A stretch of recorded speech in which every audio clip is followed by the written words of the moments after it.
Hi guys, welcome back to a new episode of Crazy Gamer.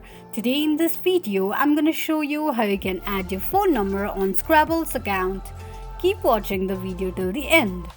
To add your phone number on Scrabble Go, firstly go ahead and launch open your Scrabble Go application.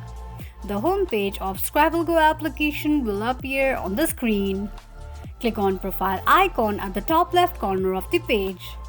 On the next page, click on little gear icon at the top right side of the screen.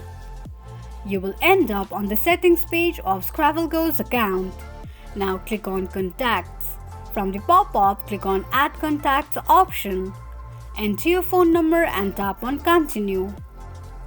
A verification code will be sent to your number for confirmation. Enter a verification code sent to your number and tap on submit. This is how you can add phone number on Scrabble Go's account quickly and easily just in few steps. If you have any thoughts or queries, let us know in the comments section. Don't forget to subscribe to our channel.